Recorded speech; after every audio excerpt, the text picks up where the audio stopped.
ICEM-vivant.com pour mieux vivre avec les ondes électromagnétiques de notre quotidien. Présente Sud Radio, la santé demain, Gilles Goncalves. Bonjour et bienvenue sur Sud Radio dans l'émission La Santé Demain, une émission qui donne la parole aux acteurs de la santé, de la médecine en général et de la santé au naturel en particulier. Aujourd'hui, nous allons parler d'hormones, principalement de la santé hormonale au masculin. Et dans une deuxième partie, nous parlerons des enfants et du rôle majeur de l'alimentation. Pour éplucher tout cela, j'ai le plaisir d'accueillir le docteur Stéphane Résimond. Bonjour. Bonjour. Vous êtes spécialiste en otorhinolaryngologie et en chirurgie cervico-faciale. Vous êtes formé à l'acupuncture.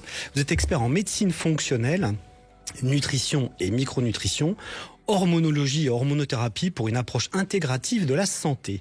Vous êtes l'auteur du livre Pleine Santé et du livre D3K2, vitamines essentielles au quotidien pour tous. Vous êtes également enseignant et conférencier. De quoi souffre la majorité des hommes qui viennent en consultation chez vous? Parce qu'on parle beaucoup d'hormones au féminin et j'aimerais aujourd'hui qu'on élabore et qu'on développe un peu plus ce que c'est que l'hormonothérapie au masculin. Alors en fait, de quoi souffrent les hommes qui viennent en consultation? Je parle des hommes de plus de 40 ans. C'est le gros ventre et c'est la baisse de libido. Oui. Le relâchement musculaire, la perte musculaire, la sarcopénie. Et il faut savoir, la sarcopénie, selon certaines études, durerait plus que le cancer de la prostate. La sarcopénie, c'est la fonte musculaire. Exactement, liée à l'âge.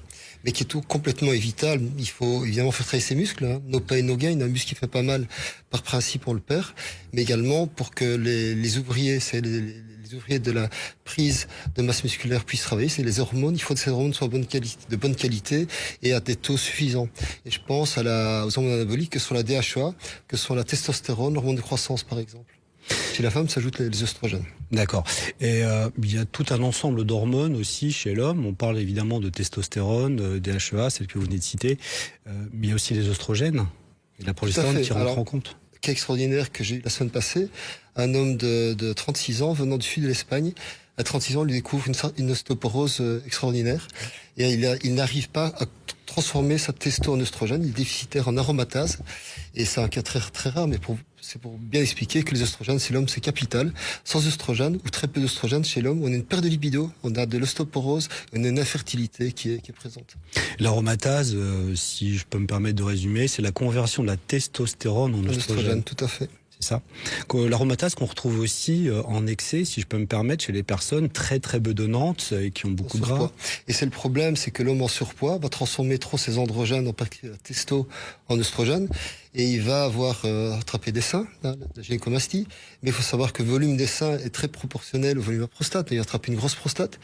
Et également, il va avoir plus de cancer à la prostate. Donc ça, c'est un signe, si je peux me permettre de vous couper. Donc gynécomastie égale problème de prostate. Exactement. C'est vraiment, il y a un lien très fort entre le volume de la prostate et le volume des seins, la glande mammaire.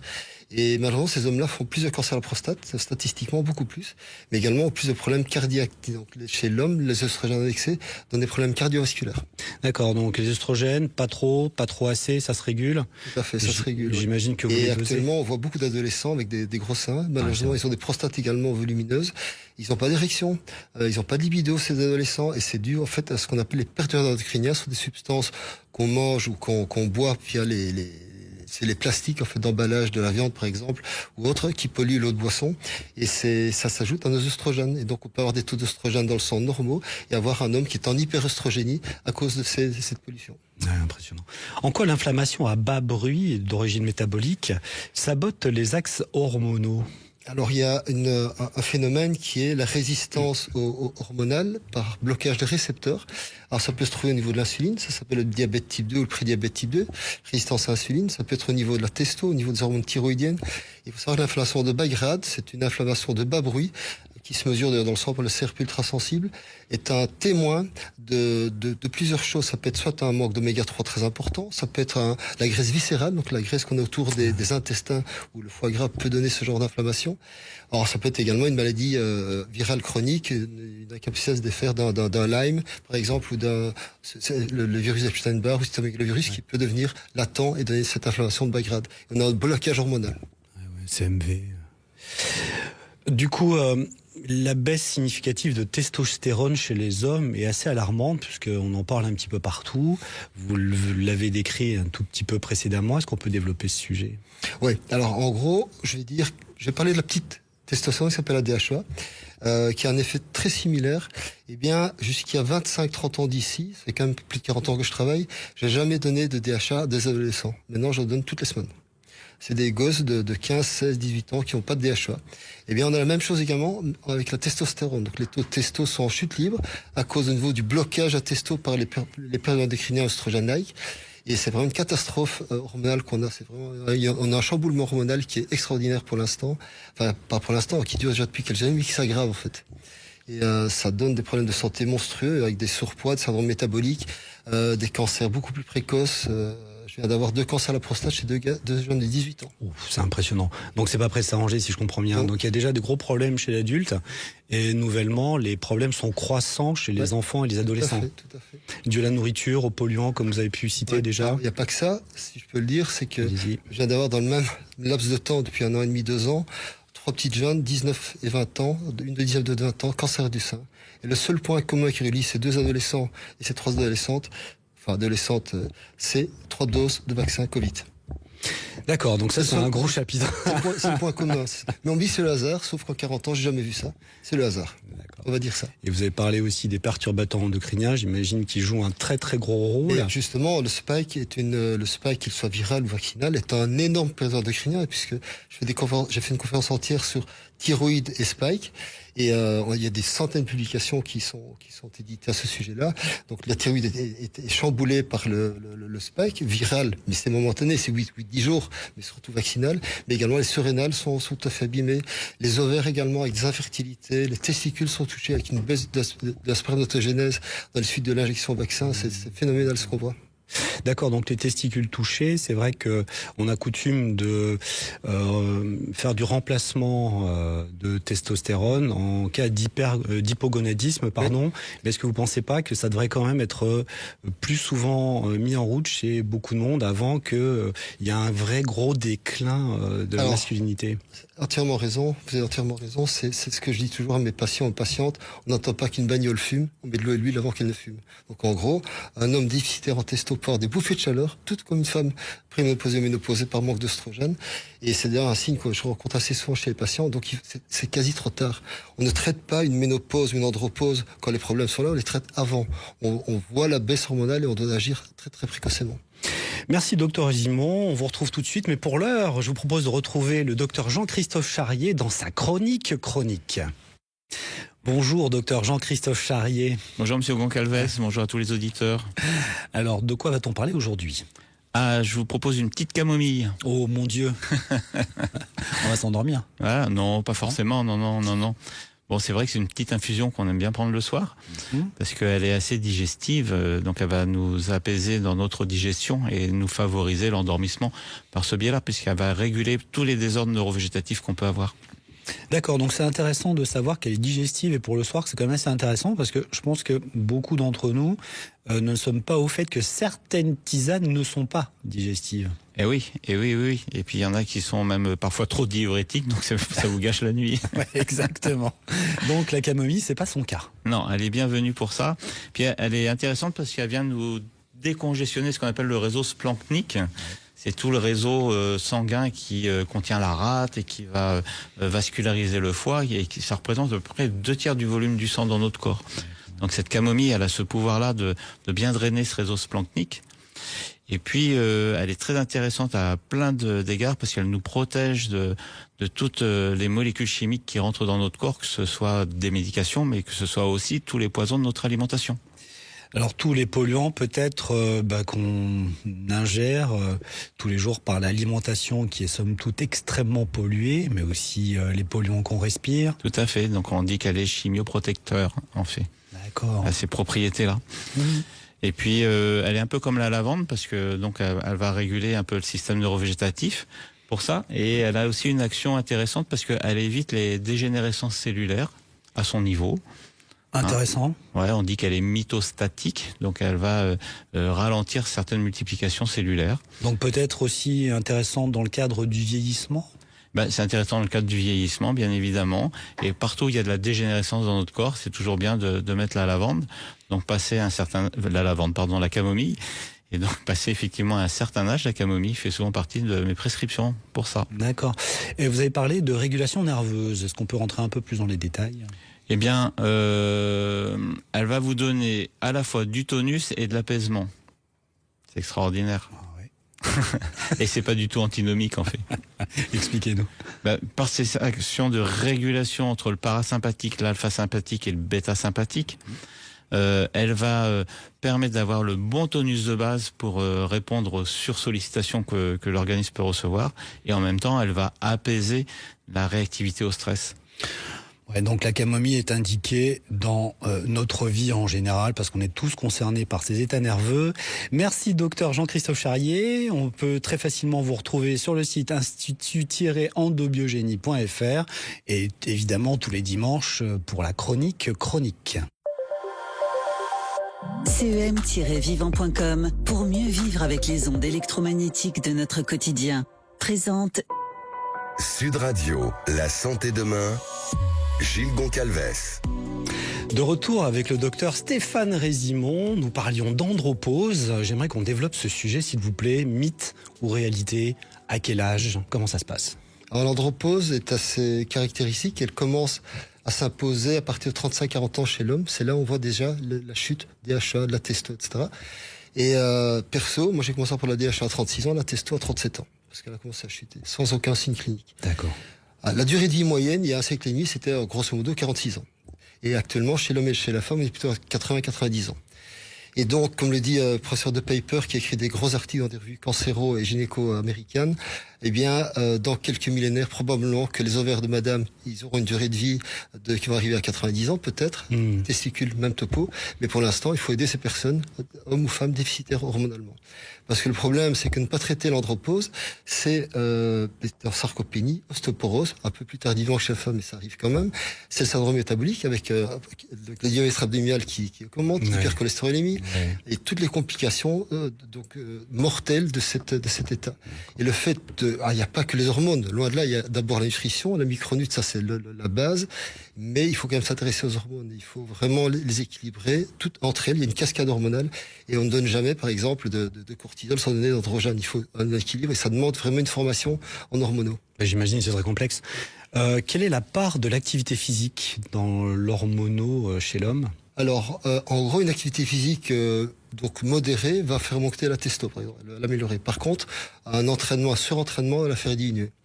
J'ai toujours à mes patients que, si vous mangez combien de fois par jour, 2 fois, 3 fois, écoutez, faites du sport au moins une fois, sauf si vous êtes maçon, déménageur ou un métier très physique. Et c'est très important de bouger. Alors bouger, c'est pas aller se faire un crossfit tous les jours, mais je veux dire, ne fût-ce que de marcher vite en transpirant, c'est déjà une bonne activité physique. Oui, d'accord, du Z2. On va parler des enfants, parce que les enfants sont souvent les grands oubliés de l'hormonothérapie. On parle des femmes, des hommes, les enfants, qu'en est-il chez eux ? Quels seraient les points clés à surveiller chez les enfants ? Alors, je donne un exemple très très précis. Ma propre fille, à l'âge de 4 ans et demi, est devenue hypothyroïdienne. D'accord. Alors, moi, c'était à 30 ans. Sa maman, c'était beaucoup plus tôt. Et la petite, c'était à 4 ans et demi. Et elle a 35 ans maintenant. Et elle a commencé à grossir, fatiguée, morale bas. Ça n'a pas traîné. J'ai vite mis le doigt sur le diagnostic. Et donc, ça peut être très tôt, les déficiences hormonales. Et également, ce qui se passe, c'est que l'alimentation sous-protéinée peut engendrer également une impossibilité de synthétiser certaines hormones peptidiques. Alors là, on est l'hormone de croissance, par exemple. Oui, on est dans le gros sujet, vaste sujet, comment les enfants mangent, parce que dès le matin, apparemment, ça va pas du tout. Alors le problème, c'est les parents, je les engueule vraiment, je les agresse en disant, écoutez, vous emposez votre gosse avec votre tartine chocolat le matin, votre muesli, vos Kellogg's, c'est scandaleux. Vous avez donner de la bouffe comme ça, un petit bout. Le matin, c'est protéiné, c'est très important pour les neurotransmetteurs, parce que le pauvre gosse qui a pas de prot le matin, il va avoir moins de dopamine, donc trouble de l'attention à l'école, hyperactivité, pas de mémoire, pas de concentration, pas de motivation. Et donc ce sont les parents. Alors il n'y a pas que ça, mais c'est une grosse partie du problème. Mais également hormonalement, ce gosse, il dit qu'il y aura le changement hormonal à l'adolescence, il va être sous-producteur d'hormones, ce qui va impacter sa composition corporelle à vie. Mais parce qu'au travers de la publicité, quand même, on nous vend tout le temps les céréales le matin. Même beaucoup de nutritionnistes conseillent directement de l'avoine le matin. Qu'est-ce que vous en pensez chez les enfants ? L'avoine géniale pour les ânes, pas pour les humains. Je suis désolé. Et encore que certains vétos me disent l'âne peut créer un foie gras chez certains animaux. Donc, c'est pas une bonne idée du tout. Donc c'est en lien avec les troubles du comportement chez les enfants tels que TDAH. Qu'est-ce que vous en pensez ? Tout à fait. Donc pour vous, ça vient de problèmes hormonaux déjà Oui, au un départ. problème hormonaux, on sait que la masse osseuse, on l'a fait déjà dès l'adolescence. Donc si le gosse est sous-alimenté protéiquement à l'adolescence, il y a un moment de croissance plus basse, il va être plus petit, il va avoir moins d'os. C'est vraiment, ça impacte toute sa vie en fait.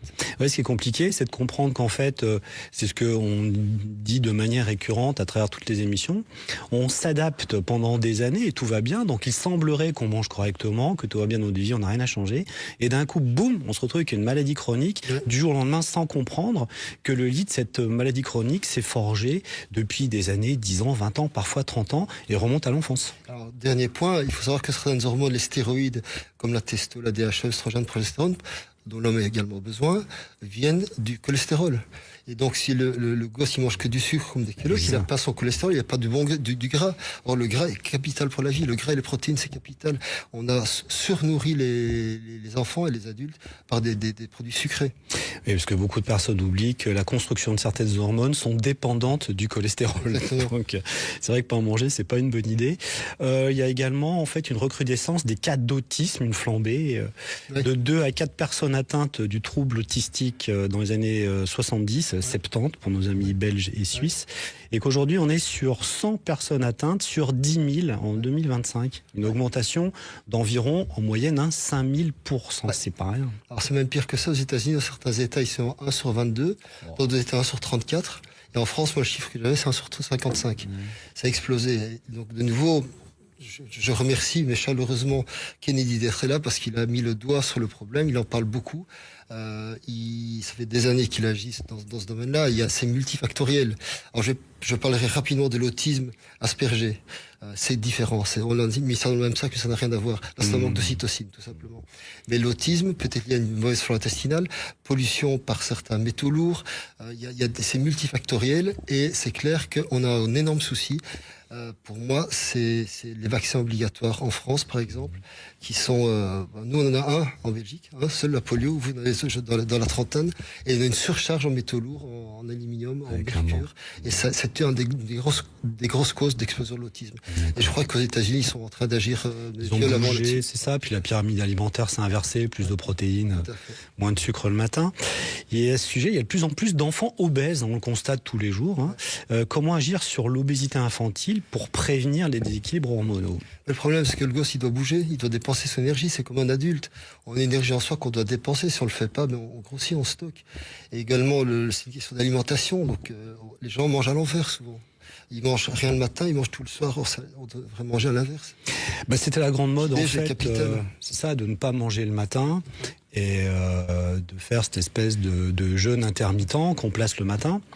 Mais bon, dans un certain milieu du sport, le jeûne intermittent, on l'utilise le soir. C'est pour faire du cutting, de la baisse de poids. Tout à fait. Et comme pas mal de personnes ont du mal à manger le matin, qui est en fait un problème métabolique à la base, ils mettent pas ça sur ce compte, ils disent juste j'ai pas faim, parce qu'il y a une signature d'un problème métabolique, ils ont placé commercialement et marketingement le jeûne intermittent le matin, ce qui devient une catastrophe. Une hérésie complète. C'est le soir le jeûne, c'est jamais le matin. Parce que les neurotransmetteurs viennent des prods du matin et du midi surtout. Et perso, je pratique le jeûne intermittent, sauf quand on m'oblige à aller au restaurant. La situation est pressante. Et là, je mange très très léger, parce que le problème, si je mange trop le soir, j'ai pas faim le matin. C'est ça. Et donc, c'est les gens qui n'ont pas faim le matin, parce qu'ils ont mangé trop le soir, tout simplement. Donc vous déclenchez pas, entre guillemets, certains types d'hormones dès le matin, Exactement. s'il y a une répercussion le soir, notamment, si je comprends bien, dans le sommeil, puisque c'est important de parler aussi du sommeil qui se prépare avec le cortisol dès le matin. Ouais, tout à fait, parce que le cortisol chute en journée, en soirée. Par contre, l'hormone de croissance monte, et l'hormone de croissance, elle monte d'autant plus qu'on a un jeûne le soir. Donc voilà, il y a vraiment, elles peuvent être chamboulées, les hormones, rien qu'à cause d'un problème de mauvais placement de l'alimentation en journée. D'accord. Et quant au sommeil, qu'est-ce que vous conseillez aux enfants ? Tout d'abord, pour dormir, il faut le mériter. Et pour le mériter, il faut s'être dépensé. Donc si le gosse est à l'école et devant sa PlayStation après l'école, il n'a pas le droit de dormir. Il n'est pas fatigué physiquement. Ouais, c'est ça. Deuxièmement, il faut de la mélatonine. Donc, maintenant, on prescrit même de la mélatonine aux gosses. Ah, carrément. Ah oui, tout à fait. Ouais. Je vois ça dans les hôpitaux pédiatriques, type de Bray à Bruxelles, l'hôpital des enfants, ils en prescrivent. Mais donc il faut c'est grave. tout un ensemble d'autres choses. Donc, le sommeil est multifactoriel. Il y a le GABA également qui est important, qui dépend de la progestérone. C'est sa dépense physique. Et moi, perso, je vois beaucoup de patients, et personnellement, c'est le cas. Si je mange un gros steak le soir, j'ai une nuit blanche, en fait. J'ai trop d'énergie pendant la nuit. Donc, le fait de manger une trop grosse quantité de protéines le soir peut stimuler les catécholamines cérébrales, noradrénaline et dopamine, et on a envie de faire tout sauf de dormir.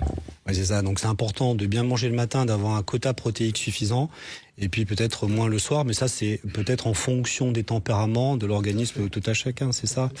Donc en fait l'humanité est bien abîmée. Comment est-ce que vous voyez notre avenir en fait en termes de santé, parce qu'on a quand même beaucoup de problèmes sociétaux, de malbouffe, de pollution. Franchement, j'étais très très très pessimiste jusqu'à un an, et là maintenant j'ai vu une éclaircie dans les États-Unis. Mais c'est pas une éclaircie, c'est plus que ça. Moi je suis sidéré de ce qui se passe dans le bon sens.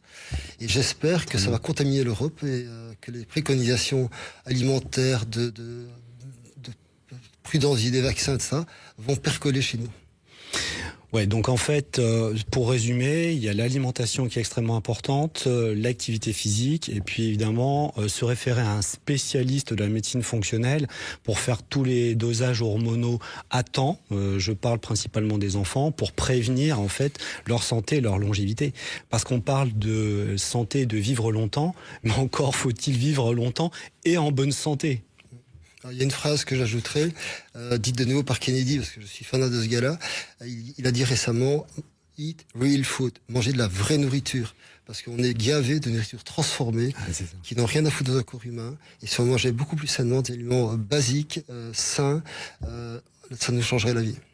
Merci beaucoup, docteur Résimon, pour ces éclaircissements ô combien capitaux pour notre santé. Je vous rappelle qu'on vous retrouve sur drrésimon.be. Et pour l'heure, chers auditeurs, je vous dis à la semaine prochaine et surtout restez en forme. Vous a été présenté par CEM-vivant.com pour mieux vivre avec les ondes électromagnétiques de notre quotidien.